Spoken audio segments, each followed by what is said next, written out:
Matapos ang isang buwan, ang Jack Radiotatif may naibulgar. Michelle D. mas nakikilala.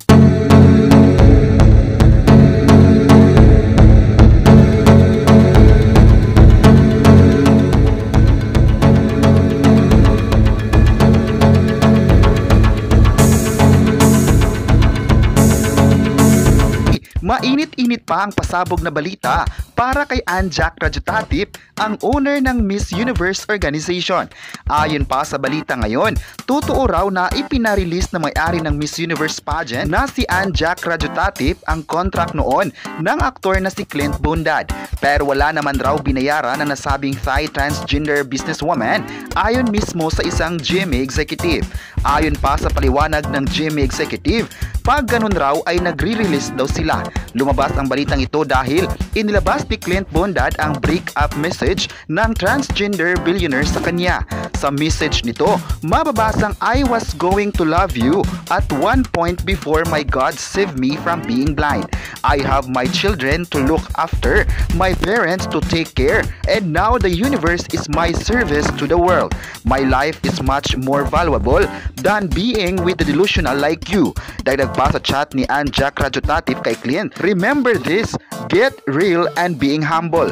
Go back to build your real profession and face the world yourself. I'm here to say goodbye as it's time to do so. I have to stop my empathy over you as it would help you to come full circle by cutting it cold. Sabi pa nito, good luck bro, it was nice to meet you once in this life. I hope that you had the gratitude over my help in Thailand. Na parang ganun na lang matapos nitong ipakancel ang contract sa Jimmy 7.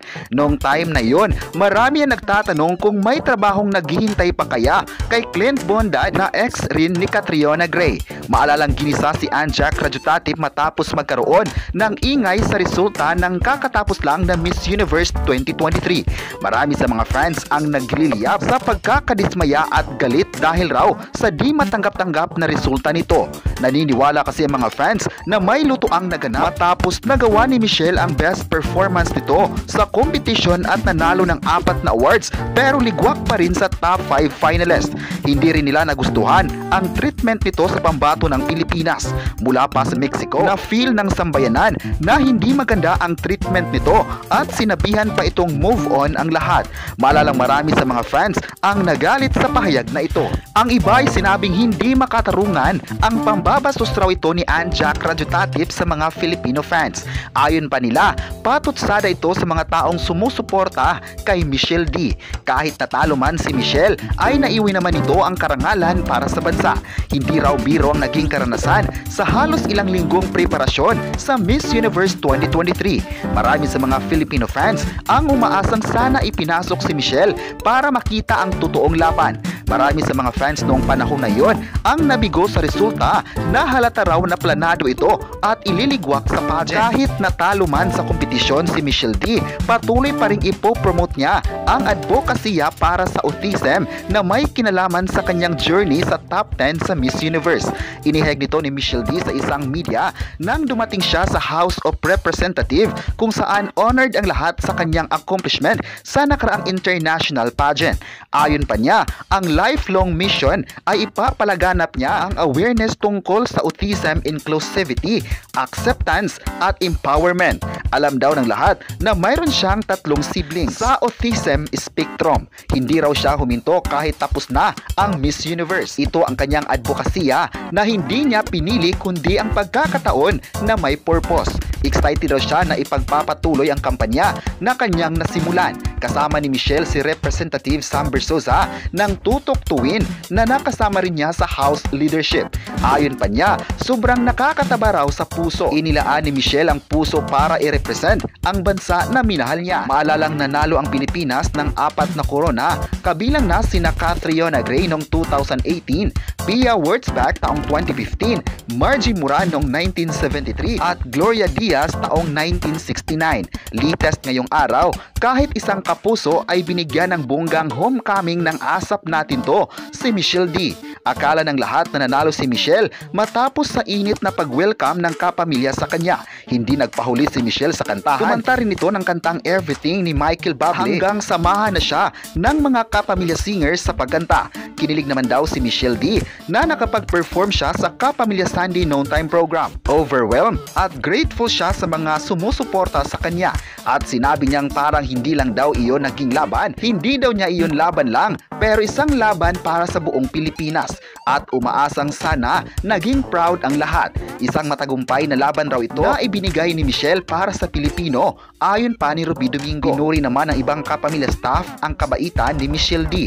May kumalat din na picture ni Michelle na kasama niya si Janine Gutierrez at mukhang chika silang dalawa. Samantala, may hinahandang bonggang homecoming parade para kay Michelle sa Mall of Asia Complex sa darating na December 10. Mula nang umuwi si Michelle ay marami sa mga Pinoy fans ang excited na sa mga proyektong gagawin niya sa Pilipinas. Marami ng mga offers sa ngayon na sa tingin ng lahat ay magandang oportunidad ito para mas makikilala pa ang pambato ng Pilipinas. Kahit natalo raw ito ay sagana naman sa mga papuri, hindi lang dito sa Pilipinas kundi pati na sa buong mundo. Marami kasi sa ngayon ang nabastusan sa treatment ng Miss Universe Organization.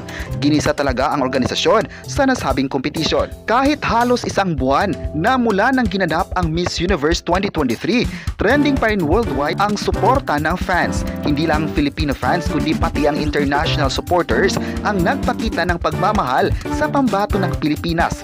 Marami ang nagsabi na deserve talaga ni Michelle D ang matataas na spot sa nakaraang Miss Universe. Ayon pa ng international pageant expert, malaking pagkakamali raw ito dahil nabahira ng mitsa ang buong organisasyon. Dapat raw ay maging patas sa pagpili ng mga deserving candidates para walang komento ang matatanggap mula sa mga netizens. May nagsabi pa na sa laban ni Michelle sa kompetisyon, ipinakita nito ang lahat ng best. Bumilib sila sa dedikasyon ni Michelle D dahil ibinandira nito ang galing sa pagrampa at sinuot ang mga magagandang gown at national costume kung saan siya ang nanalo rito. Maraming fans ang nagsasabing kahit kailan, hindi mababago ng tao ang haka-hakang may pagkakamali nga sa pageant. Hindi nila naiintindihan ang mga requirements ng organisasyon sa tatanghaling Miss Universe 2023. Deserved naman raw ni Miss Nicaragua ang corona, ngunit dapat ipinasok sana nila ang pambato ng Pilipinas. Ng netizens, ano ang basihan ng Miss Universe bakit hindi nakapasok si Michelle D na meron namang major awards?